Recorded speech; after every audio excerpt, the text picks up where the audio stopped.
Rejoins-moi pour plonger dans El, histoire secrète de El, un des empires les plus puissants des Afrique de l'Ouest.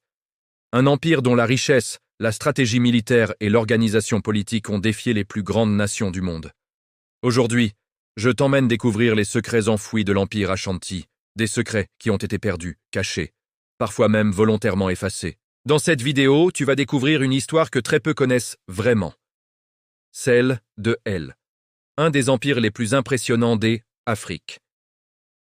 Tu vas comprendre comment les Ashanti sont devenus une civilisation majeure, respectée, redoutée et culturellement fascinante. Et pourtant, malgré toute cette richesse historique, beaucoup ignorent encore le rôle colossal que El, empire Ashanti, a joué dans El, histoire de l'Afrique.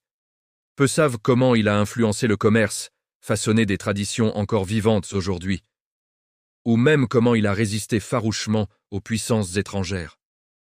Cette méconnaissance crée une vision incomplète de l'histoire africaine. Alors plonge avec moi dans ses origines. Un peuple uni par la force du Golden Stool, le trône d'or, un tabouret sacré qui représentait l'âme même de la nation. Imagine un royaume où un objet en or massif, descendu du ciel selon la légende, symbolise l'unité et la force de tout un peuple. Ce n'est pas juste un trône, c'est le cœur spirituel et politique de l'empire. Personne, pas même le roi, l'Azantéenne, n'a le droit de s'y asseoir. Il est le lien entre le monde des vivants, des ancêtres et des générations futures. C'est autour de ce symbole puissant que les clans Ashanti se sont fédérés pour former une confédération redoutable au tournant du XVIIe siècle, sous la conduite du légendaire Osei Tutu. Découvre un empire structuré autour d'un système politique complexe, d'une hiérarchie solide et d'un réseau commercial extrêmement avancé. L'art, l'or, les tissus Kent, la diplomatie, tout chez les Ashanti respirait l'excellence et l'organisation. Leur société était loin d'être simple. Au sommet, l'Azantéenne, choisie pour ses qualités de leader, gouvernait avec un conseil de chefs représentant les principaux clans. Ce système permettait à la fois une autorité centrale forte et une représentation des différentes régions. Un équilibre politique très sophistiqué pour l'époque. Leur richesse provenait principalement du commerce de l'or, dont leurs terres regorgeaient, mais aussi des esclaves et de la noix de cola. Ils contrôlaient les routes commerciales majeures, reliant l'intérieur des terres aux côtes, ce qui leur donnait un pouvoir économique immense. Leurs artisans étaient célèbres pour leur maîtrise du travail de l'or, créant des bijoux et des objets d'une finesse incroyable. Et leurs tisserands confectionnaient le fameux kente, ce tissu coloré, aux motifs symboliques, porté par la royauté et les nobles, un art qui perdure encore aujourd'hui. Leur armée, stratégiquement brillante, utilisait des tactiques que même les Européens redoutaient. Les soldats Ashanti n'étaient pas juste des guerriers courageux, ils étaient organisés, disciplinés et très efficaces. Ils maîtrisaient parfaitement leur environnement, la dense forêt tropicale, et l'utilisaient à leur avantage avec des tactiques de guérilla.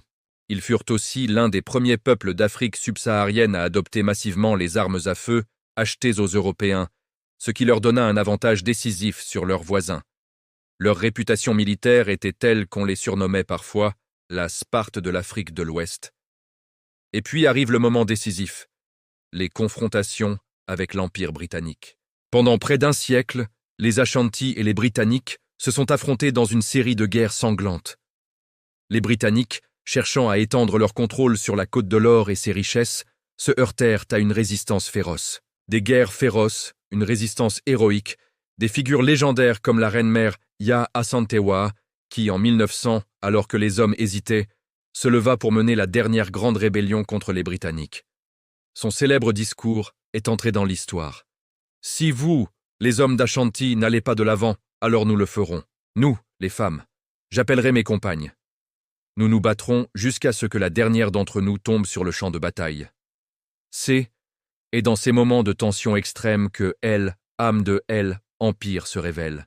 Une lutte pour l'indépendance, une lutte pour l'honneur, une lutte pour la survie de leur civilisation. En résumé, El, empire Ashanti-N, était pas seulement un royaume puissant. CE était un pilier de El, histoire africaine, un symbole d'ingéniosité, de courage et d'identité culturelle. Même après sa défaite et son annexion à l'Empire britannique, l'esprit Ashanti n'a jamais disparu. Aujourd'hui, le royaume Ashanti existe toujours en tant qu'État traditionnel au sein du Ghana moderne. Et l'Asantehene reste une figure culturelle et spirituelle extrêmement influente. C'est essentiel aujourd'hui de reconnaître son impact réel sur le continent et de comprendre que l'histoire de l'Afrique est riche de civilisations aussi complexes et fascinantes. Si cette histoire t'a captivé, dis-moi ce que tu en penses en commentaire. Quel aspect de l'Empire t'a le plus impressionné? Et surtout, va regarder une autre de mes vidéos sur les grands empires africains pour découvrir encore plus de récits incroyables et méconnus. N'oublie pas de t'abonner pour ne rien manquer. Merci et à très bientôt.